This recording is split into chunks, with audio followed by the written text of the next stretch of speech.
Enhancement Talent review for SummerSlam 2019, a show that started their pre-show at 5 o'clock Eastern and ended at 10:30, which I'm thankful for that they didn't go past 11.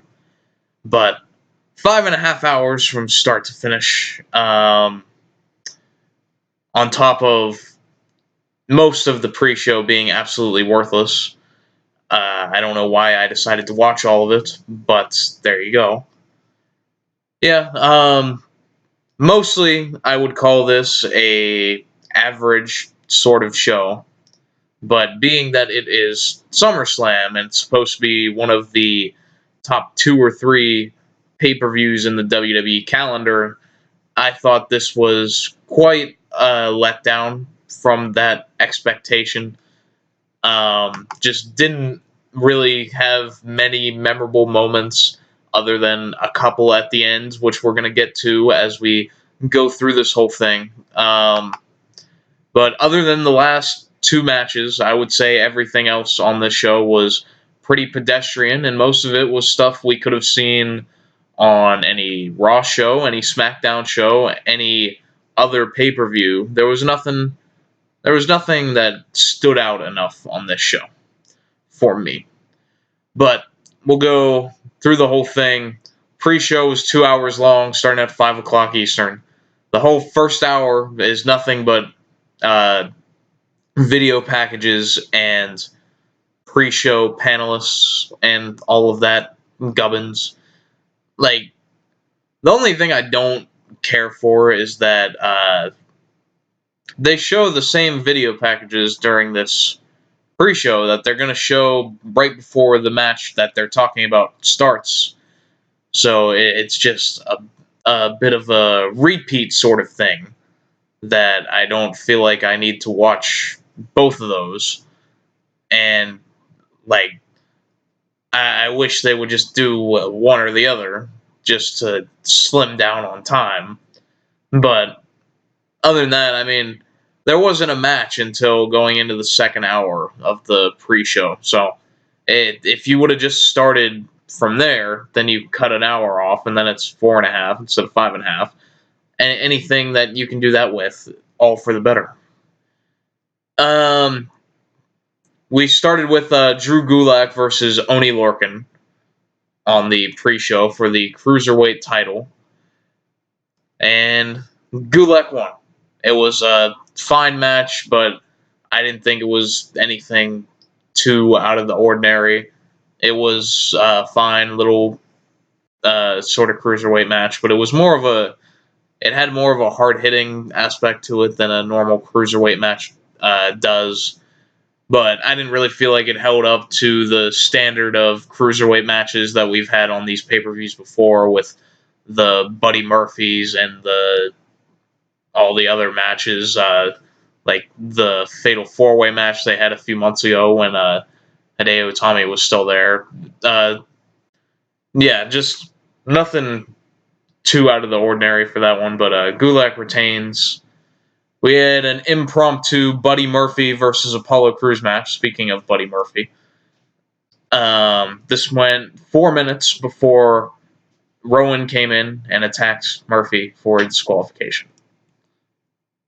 So, there you go. I figured that they would at least let Buddy Murphy get a win to have him keep some momentum going for his eventual match, I'm sure, with Roman Reigns. But nonetheless, after this was where things went left. We had Elias come out for his whole song and dance spiel that we haven't seen him do in a while. And just as soon as I saw that this is what they're doing, I just sighed, just like, But what ends up happening, as always, is that someone is going to interrupt. And in this case, we had Edge, Canada's own, interrupting, coming to the ring, full of just excitement and so much energy coming down the ramp. And he comes in, and he hit a freaking spear on Elias. And I could not believe my eyes. I could not believe that just happened. I was stunned that, and the whole time, like when he's coming to the ring and he has all that energy, I'm just like, well, is he just gonna come down and have a promo with him? Like, and then as they're standing in the ring, I'm even still thinking, oh, he's got to spear him. But even as I'm thinking that, there's the other thought is, well, no, he's not cleared to do that. They're not going to do that. But I'll be damned. Everyone else is coming back these days. Maybe we have one Money Edge match left in us. That would be something, but obviously I don't think that will happen, and it's probably better that it doesn't, given Edge's condition and the possibility for eternal injury if he does actually wrestle a whole match. But either way, I mean, if you think about the physicality of this, I mean, all he really did was run at Elias and put his shoulder into him and drop to his knees. So, I guess maybe it wasn't too hard to get cleared for that. Yeah, I mean, if it's not leading to something, then it was just a cool moment for the home country crowd. But yeah, no, we'll see. I doubt that we go any further with that. But it was just cool to see after Edge wasn't at the Raw reunion show. We had this SummerSlam was like Raw reunion 2.0, so it was good to see him come back and get that great reaction from the crowd that he got, and hit one more spear. After this, we had another impromptu match that was put on this pre-show. Alexa Bliss and Nikki Cross defending the tag team titles against the Iconics, because there are no more automatic rematches, you see, for these championships. So, how the Iconics earned a championship rematch, I don't know. Maybe they had some stuff on WWE.com that explained this, but as far as on television and anything I've seen, this is just out of nowhere. So, yeah, Bliss and Cross played babyface for this match, I thought, which I guess anyone who's against the Iconics has to be the babyface. But I don't know if it's just going to be for this one show that they're doing that, or if they plan on turning Alexa and Nikki face for the foreseeable future. But with the Alexa Bliss character, she flops between babyface and heel on a promo-to-promo basis anyways. You can look at all of her Moment of Bliss segments to see that. So I don't know if it's one of those cases where they were just filling for time and needed Alexa to just play face for this match. But if they do turn her face, I don't think she's as over as she once was a couple years ago, when she really could have been a face. I think people are starting to sour on her a bit more now with how heavily pushed she is. I don't think that a babyface turn for her is something that will be good in the long run. And also, I don't know what the hell she can do in the ring as a face. Like, at least when she wrestles a boring match as a heel, you could at least make the argument that she's a heel. She's not supposed to pop the crowd and do all these cool moves or whatever, that she's supposed to let the babyface do that. But if you flip that around, I'm not sure if it's going to work for Alexa. Either way, Corey Graves wasn't a fan of Alexa Bliss's Buzz Lightyear outfit that she had on.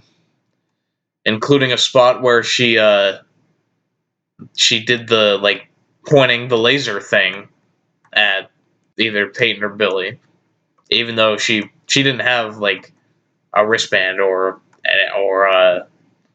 any of that on her hands to have the laser pointer. But either way, I guess they thought that was funny. Corey Graves didn't. I don't blame him. But Bliss and Cross retain. There was nothing to this match. It wasn't good, as you can imagine when the Iconics and Alexa Bliss are 3 of the 4 parties in this match. I can't imagine why it didn't go well. Expect more of the same from your new tag team champions. Main card starts off with Becky Lynch versus Natalya. I thought that was a surprising way to open the show with the submission match. Canada's own Natalya.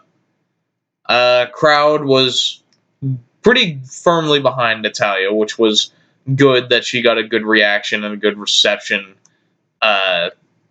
Seems like most people preferred her over Becky, at least in the beginning of this, which is good. I'm glad that Natalya at least had some support behind her, and maybe we can build more for her going forward. But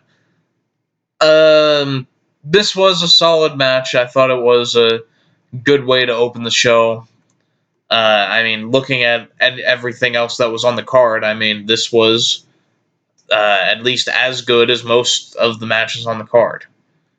It wasn't like one of the great opening matches that you hope for, that you go right out of the gate on fire, but it was a solid technical submission match. They traded submissions and holds on each other. They did the whole thing where Becky tried to do the sharpshooter, Natty tried to do the disarmer, and Natalya actually had a cool looking sharpshooter that she had on Becky through the ropes, on the second turnbuckle.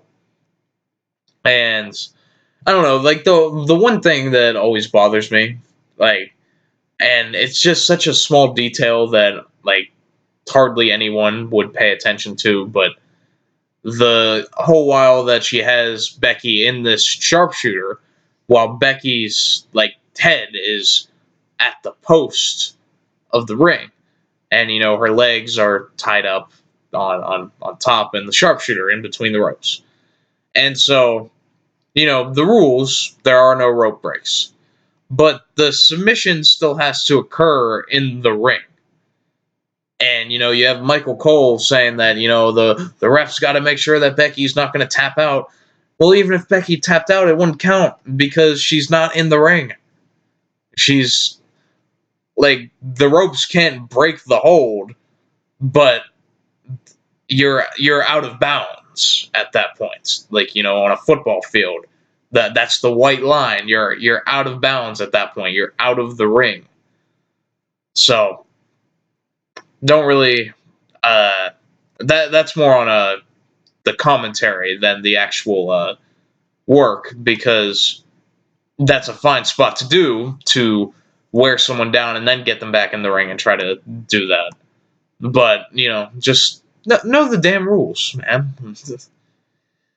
Nonetheless, good match. This was a needed big win for Becky, and I say big in relative terms. I mean, a win over Natalya is not that big a win, but compared to the last 3 months of feuding with Lacey Evans, this was miles better than anything that those two have done. And, hopefully we can start getting Becky Lynch back in the swing of things, of being the man and not being the bore with Lacey Evans. So, we'll see who they have lined up for Becky Lynch next. Hopefully, it's Sasha. I mean, we need a heel Sasha versus Becky. Either that, or we need Ronda Rousey. I don't think there is anyone else on either roster that can elevate Becky to what she was during that WrestleMania period. After this, surprisingly, again, the second match on this show is going to be Dolph Ziggler versus Goldberg. So the whole thing was just wondering how long this match was going to go. I actually predicted 3 minutes and 30 seconds was my prediction on the prediction show.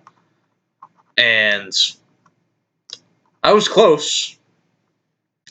So, yeah, match starts. Ziggler hits a super kick right out of the gate. Goldberg kicks out at 1. Dolph hits a second super kick, and Goldberg kicks out at 1 again. Then after that, we get the spear, the jackhammer, and then it's over. And they stretched all that out into about 2 minutes. I believe 1:50 was the match time. So right at about 2 minutes of in-ring action. So I don't know, man. I'm just not feeling the Goldberg stuff. Just because if this is going to be the end result of anything he does, then I just don't really care. I mean, I don't know. Maybe there's a good payoff in mind. Maybe they have someone that will eventually beat him that can get the rub from him if they keep building him up this way. But I don't know. I shudder to think if they are going to do this with someone else other than Ziggler, who could be the next victim to a 2-minute Goldberg match. Are we going to see someone like Mustafa Ali end up in a pay-per-view match with Goldberg and just get squashed? It's just, it's not good for anyone. And it's okay with Dolph because Dolph is already a loser. There's no saving Dolph at this point. He was the right person to do this job. But if we continue doing Goldberg the way that it's reported that, Paul Heyman wants to, I have a little bit of pushback with, who we're going to put in the ring with him, how that all is going to work, and how him squashing the full-time guys is going to help anyone. After this, for whatever reason, Dolph was on the mic twice afterwards as he's on the ground, just enticing Goldberg to come back out and beat him up more, saying that, he knew he couldn't, he knew Goldberg wouldn't have a fair fight with him or something. I don't even know. What the fuck was the point in that? You just got your ass kicked more. So Goldberg comes out, he hits 2 more spears, and that was it. After this, we had Ricochet versus AJ Styles. And this was the point where I really started to not like this show. And it's so unfair for me to do that to AJ and Ricochet because they're probably two of the best wrestlers on the planet Earth today. But the WWE style is what kills it. If you've seen Ricochet or AJ anywhere other than WWE, and you imagine them having a match together, it would be, a spot fest, which is good. I don't mean to say that in a negative way. I mean that in a good way. But then we get to the WWE version. Oh, well, you gotta tell a story. You gotta work up body parts. So AJ ends up working Ricochet's leg over for most of this match. And there were some cool spots, don't get me wrong, but this was nowhere near the caliber of a match that Ricochet and AJ Styles could have if they were given the green light to. And being that this is the third match between them, on SummerSlam, For the United States title, the only mid-card singles title on this show, the Intercontinental title, was not on this show. So this should have been positioned to be a great match and something to really get us going. But instead it ends up being, heel AJ working over the knee, Gallows and Anderson on the outside. I posted on Twitter after this that only in WWE could you put Ricochet and AJ in the same ring together and have it just feel like any other match. And that's what it felt like. It just felt like any other match. It was I mean, how many times have you seen a match where someone works over the other guy's knee and they eventually build to the comeback and it goes wherever from there. But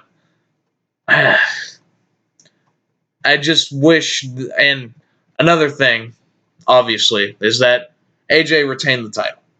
And now Ricochet, after failing twice in a row to AJ, losing his title to him at the last pay-per-view, and now losing his rematch against him this pay-per-view, Ricochet himself is also just another guy. And how you can make Ricochet into just another guy is baffling. It's ridiculous that nobody has any sense of uniqueness. Nobody is able to show their strengths. Yeah, it's Ricochet. It's simple enough. Like they did it in NXT and he did it before he came to WWE, that you highlight his strengths and you just let Ricochet be Ricochet. But once you get to the main roster, and once you're so heavily produced in everything you do, everyone becomes the same. Everyone's flattened out until they're just faces. They're just normal wrestling people. And that's all that's left. There's nothing unique about them. There's nothing that makes them feel special. And that's what I feel has been done to Ricochet at this point. And it is a shame to see. Now that I've got that out, the two cool spots in the match were that when AJ and Ricochet were it was Ricochet on the apron, and he ended up using Gallows and Anderson basically as stepping stones to jump onto AJ Styles and hit a Hurricane Rana. That was a cool spot. And then the finish was also a cool spot where Ricochet was going for the 630, but he is distracted by Gallows and Anderson. He takes both of them out. He comes back on the ropes, but by then AJ is up. Ricochet fights him off the top rope, and then he goes for a corkscrew moonsault, which AJ somehow catches Ricochet out of that in the Styles Clash for the win. And that would have been like if that was the near fall, and then it went 5 more minutes of them just going back and forth with big move, kick out, big move, and all that, then this would have been a good match. But it didn't do that. This was it. And I'm just, yeah, you heard what I had to say. I'm not going to go back over it. It just is upsetting. There was a Street Profits segment with Ric Flair. I mean, I don't know what else to say other than that. They did Ric Flair stuff. After this, we had Bayley and Ember Moon. And if you thought that I was going to be lifted back up after that down spot, that was not the case. As I've mentioned in all of my reviews going into this show, the booking of Ember Moon is infuriating because they've done nothing to make Ember seem like a credible challenger. And it's to the point where the story that they're telling on commentary is even Bayley picked Ember Moon because she thought that she would have an easy match against Ember. She thought it'd be an easy win. It'd be an easy title defense for her. That's the story we're going with. And then what happens? Bayley beats her. So the whole story going in that we're playing on is that Bayley chose Ember Moon because she thinks she'd have an easy win. And then Bayley just beats her. What does that do for Ember? Ember didn't earn the title shot to begin with, which is something that killed it from the start. And then after that, she did nothing to show that she was worthy of a title shot to begin with. And then in the match, she did nothing to show that she belonged and lost. The only way that they can save her at this point is if they just turn her heel. And that's the reset button for everyone, is that, oh well, we'll just turn him heel. We can't turn everyone heel. We can't have all heels. This was an incredibly boring match, if for no other reason than how dead the crowd was for most of it. And it just felt like nothing really happened. And I don't put that on Bayley and Ember. I think they're capable of having a great match against each other. But given the circumstance, I just don't think it was in the cards for this match. The finish was Ember is going to go for the Eclipse, but Bayley meets her at the top rope. Hits an avalanche Bayley to belly off the top rope. And from there, Ember Moon will go back to obscurity, I'm sure. She'll go back to playing with her Nintendo Switch in catering. We had Shane McMahon versus Kevin Owens. Owens, as he enters, is the most over guy on this show, I would say. And so as soon as I saw that, I was like, okay, well, Shane's probably going to win then. Shane calls out Elias to be the special guest enforcer to ensure that things will be fair and called down the middle. There's just such a loophole, though, as to why Shane wouldn't just have someone come out and hit him so that he wins by disqualification. I mean, the only rule was that if Shane wins, then Owens has to retire. Whatever, though. We'll forget about that. This was good sports entertainment. It was not a good wrestling match. I mean, Shane McMahon's in there. It's not going to be a well-worked wrestling match. But, this was what it should have been. Owens gets his revenge on Shane. He gets everything that coming back to him, and it wasn't a well-worked match. There was a lot of bells and whistles, a lot of overbooking of things with Elias on the outside and Owens jaw-jacking with Elias for so much of the match and everything. A lot of the work being between Owens and Elias. But this was what it should have been. I can't complain with how this went. Owens ends up taking out both the ref and Elias with a cannonball off the apron. He abuses Shane with a chair, takes out Elias again, throws him into the timekeeper's area, and then the ref gets back up as Owens is about to hit a chair shot on Shane. Owens stops, drops the chair to the ref. The ref goes to discard it. Owens hits a low blow on Shane while the ref is discarding the chair. He then hits the stunner for the win, and Owens will not be forced to retire, but I don't know what they do going forward. I can't imagine that Shane is just going to go away now. So we'll see what the follow-up is to that. Yeah, I mean, I guess the natural thing is probably going to be that Shane just says that Owens cheated, and that'll lead to a rematch, and maybe at that point Shane will put his quote unquote career on the line. Sorry. We had Trish Stratus versus Charlotte after this. As I said, Raw Reunion 2.0. All the people that missed Raw Reunion came back for the show. Goldberg, Trish, Edge.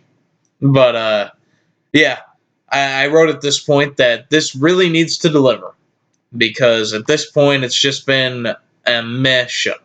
And this was one of the big marquee matches, and it went about as well as I could have expected it to. And I won't say it was great. I won't say that that this was one of Charlotte's best matches. I think it was fine. It was probably one of Trish's best matches, if not her best match. I mean, you put the Lita Falls Count Anywhere match that main evented Raw that one time, that's up there. And then it's probably the Charlotte match, and those are probably the top two right there. So, yeah, I mean, it was clear that, Trish was, I don't know if you call it ring rust or just the timing of things, being in there with someone she hasn't worked with before. There was definitely, it didn't go without issue. There was some stuff that didn't look so smooth, and there were some things that didn't look great, like that chick kick that just looked like it hit nothing but air. But other than that, she hit the Stratusfaction well, which you always hold your breath on that move, because it's a hard move to hit correctly every time without slipping or doing whatever that can mess that up. So she did that right, and she did the Charlotte's figure eight spot, but she couldn't hold herself up long enough to continue the pressure on Charlotte. I guess the yoga isn't doing enough for her, because she didn't have the core strength to be able to stay up there long enough. But after that, Charlotte ends up putting away Trish with the figure eights, and after that, Charlotte leaves. That Trish has her moment with the fans, and it's speaking of overproducing.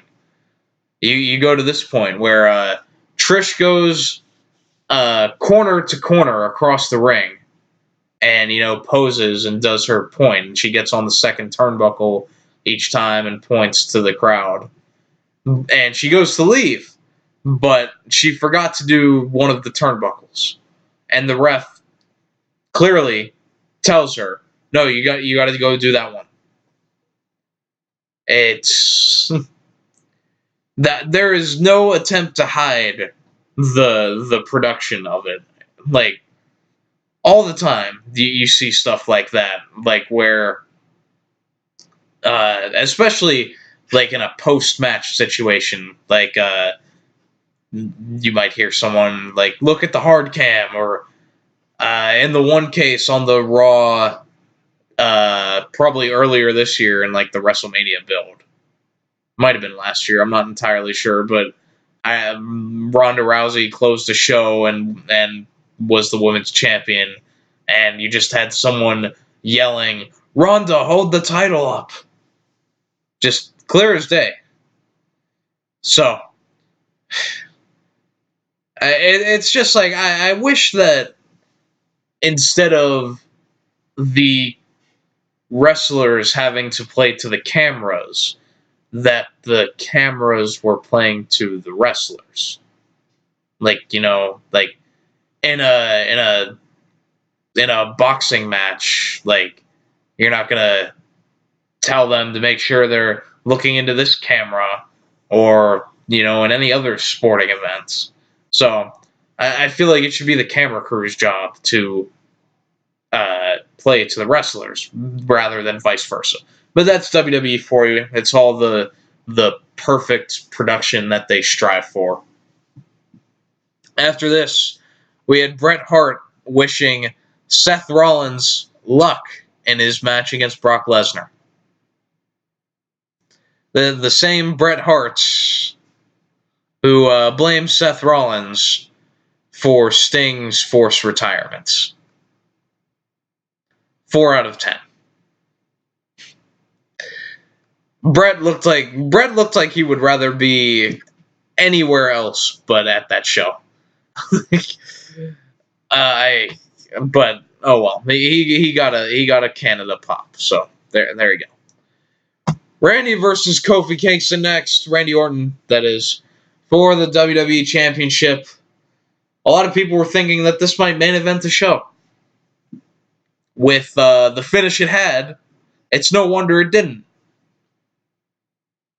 So, this was a pretty pedestrian match most of the way. And until Orton hits an RKO on an airborne Kofi Kingston. He was coming off for a crossbody or something. Orton caught him in an RKO. But instead of pinning him, he laid on the ground and laughed. And, it happens all the time where, you hit the finisher, but you can't get the cover because of all the pain that you've endured through that match. You just don't have the energy to get into the pin. That's all well and good. But I didn't feel like there was nothing that really made me feel like Orton would be at that point in the match yet. Oh my god. I'm yawning like crazy, man. But yeah, that's what these shows do to me sometimes. But yeah, after that, Kofi is able to roll out of the ring before Randy can capitalize on the RKO. Kofi, as he's on the ground, Randy goes to lift him up, but he notices that they are right in front of Kofi's wife and children. And so Randy just stands there and stares at them. And all the while this is happening, Randy is staring as he's just holding Kofi Kingston. Until, apparently, and I didn't even hear it, I just heard the bell ring. It was a count out. A double count out for our WWE Championship match. The crowd immediately chanted, "Bullshit." I can't disagree. But after this, Kofi ends up beating Randy pillar to post with a kendo stick because he dared to stare at his family. Didn't do anything to them. Didn't touch them. Didn't yell at them. Didn't say anything. But he dared to look at them. So Kofi had to beat that ass. And ended up with a Trouble in Paradise in the ring, and that was it. Now, at this point, we're however many matches into this, there's only 2 matches left. And these last 2 matches turn this whole show from a very piss-poor show into an average show. But if you would have just watched the last, 30-some minutes of this show, probably would have been a good show. And the man mainly responsible for that is Bray Wyatt. We had Finn versus the Fiend. Finn Balor comes out. He awaits the Fiend's entrance. And this entrance, if you have not seen it, the words that I will speak of it will not do it justice. It is something that you have to see for yourself. This entrance was chilling. Absolutely just one of the best entrances I've ever seen. A remixed version of Bray's old song, his old theme, which sounded great. Had it uh, made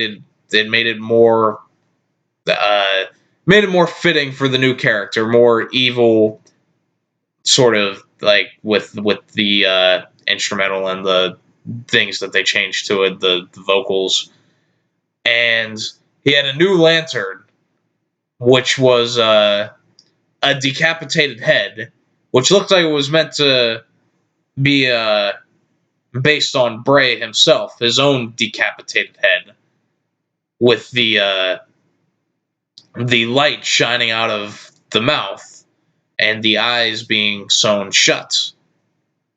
It was awesome. And just like all of the production that went into it, the Titantron let him in, the lights going on and off, and just showing the fiends throughout it. Just absolutely phenomenal stuff that they did with this presentation. And so, of course, we get to the match finally, and Bray wrestles in the same Fiend attire that we're used to, the same mask, which I mean, it's gonna be it's difficult to wrestle in any mask just because your peripheral vision is not as good. I'd imagine it's worse with the mask that Bray's wearing than it would be for someone like Kane, at least in the newer Kane masks. But it it looks like he'll be able to deal with it, and it makes the presentation that much better. And Bray, of course, takes all of the control of this match early on. They did the disturbing move of Bray just doing like a neck snap to Finn Balor.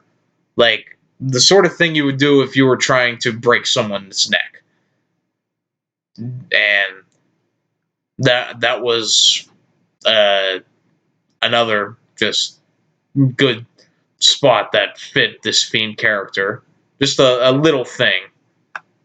But Finn gets on a brief flurry, but eventually Bray snuffs it out. You have Bray listening to the Hurt and Heal gloves. Finn gets a brief flurry after that, goes for a coup de grace, but Bray catches him in a mandible claw to put him away. And he ends up winning with a pin because Finn's shoulders ended up being down while Bray had the mandible claw on him. And then, the shot after that when, the lights go out and the closing image is just like the lights flickering with Bray on like the stage, then just looking back at the ring. Just the presentation of this was phenomenal. Bray looked fantastic. Everything about this was A1 stuff. This made me feel hopeful for the future of this character. Hopefully we don't get a WWE special where they take something that could be really good and ruin it. I talked earlier in the Ricochet match about no one feeling unique. Bray Wyatt feels unique. And they can't ruin that. They can't ruin the aura that Bray carries right now. And, I think a big thing that I hope they do is just not overuse the Fiend. I think the Fiend should only be used on pay-per-view matches. And other than that, you can do the TV segments, you can do the Firefly Funhouse, and you can do all that to build up to the match, and you can have the Fiend appear, but as far as actually wrestling a match, I think that should be used very sparingly, and keep this special feeling to him by not oversaturating it. And after this, we got the main event, Seth Rollins trying to regain the Universal Championship against Brock Lesnar. And I didn't know how to feel about this match because, I hated the build-up for Seth Rollins and how much of a bitch he looked like throughout the whole build to this.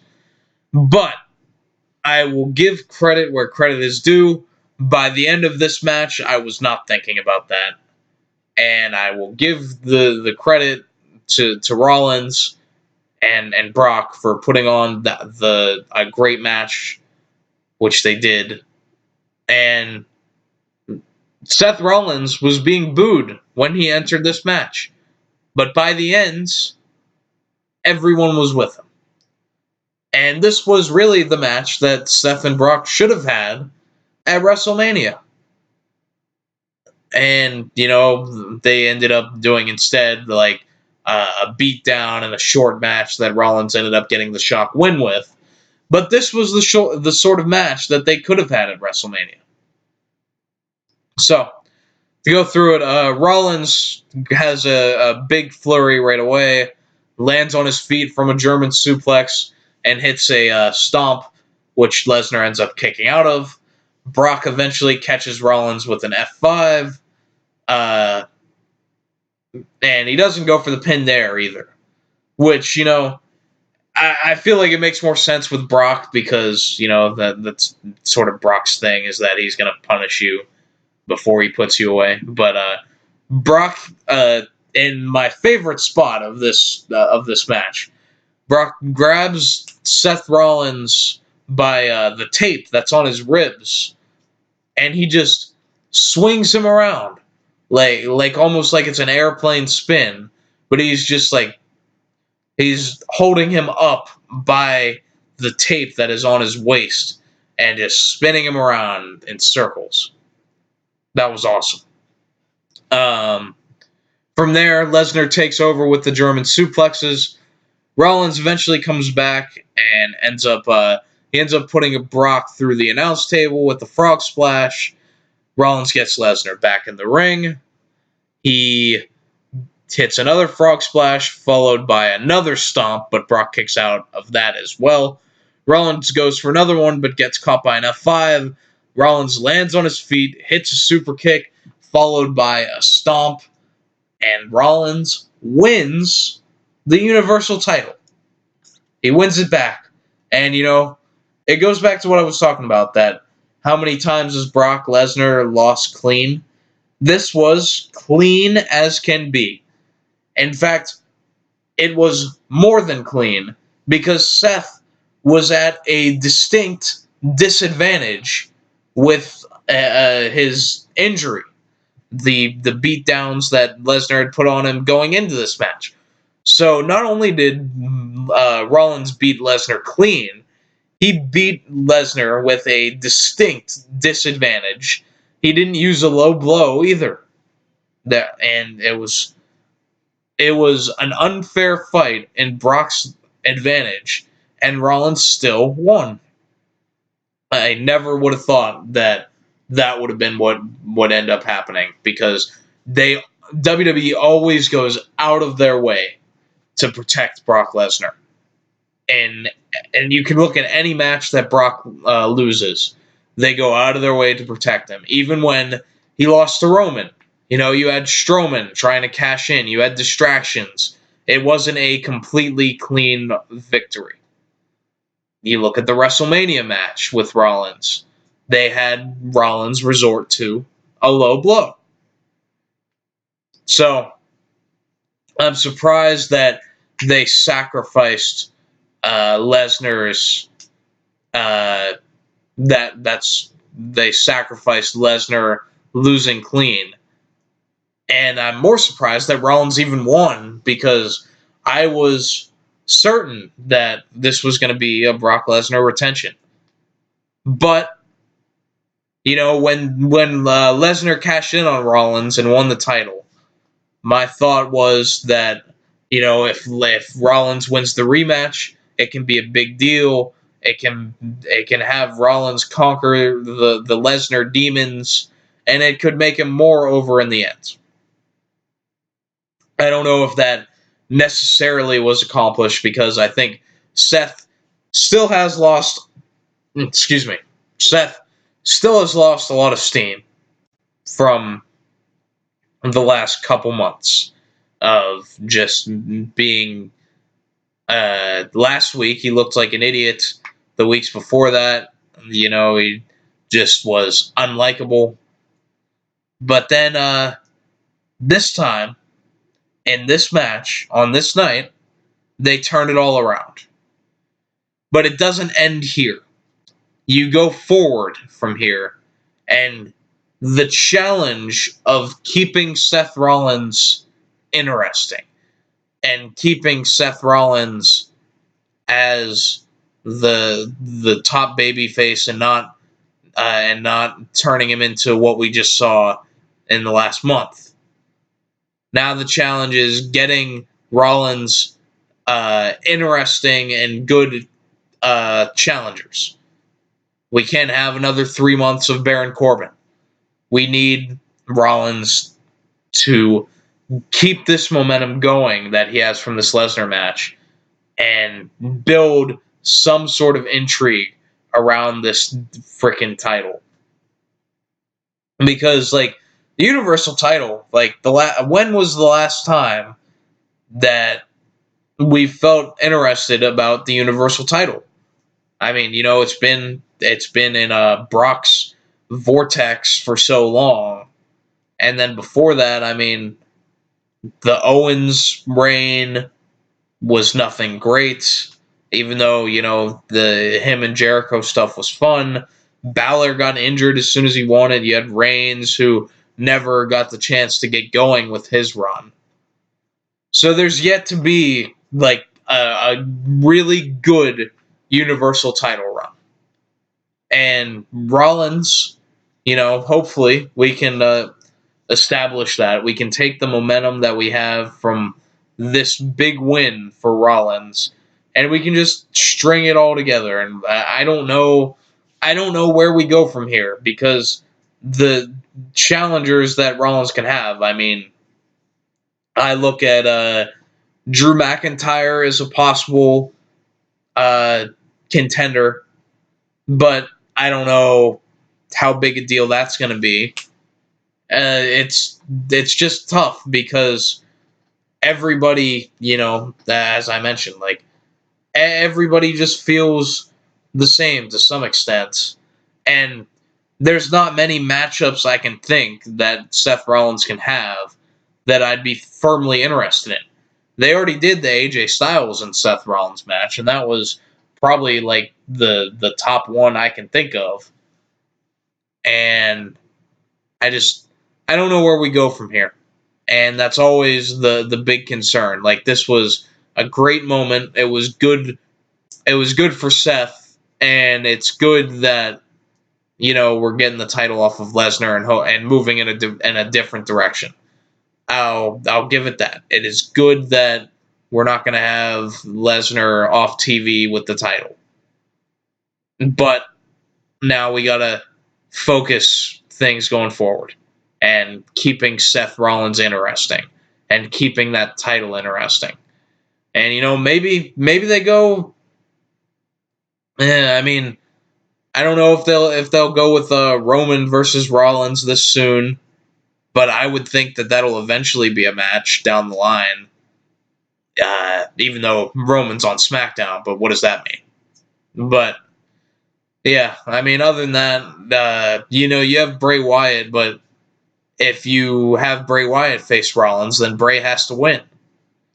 And personally, I would have liked it better if Bray would beat Brock for the title instead of Rollins, and because I think that would have been a real star-making match for Bray to beat the current Beast and letting him become the new Beast. But nonetheless, the Beast Slayer Seth Rollins is back. We'll see what we have going forward from here. I'll be back to see what happens tomorrow night, Monday night. We'll have a review for that show as well as SmackDown on Tuesday. Yeah, the last 2 matches of this pay-per-view, if you only watched those 2, it was a great show. If you watched the whole 5.5 hours, it was It there was nothing too special about the show. I mean, the Fiend appearance was great. Rollins winning in the end, I will give it a thumbs up. But everything else, pedestrian. But that's all I got for you. We'll be back Monday. Interested to see where we go with Rollins moving forward. But until then, thank you guys for watching.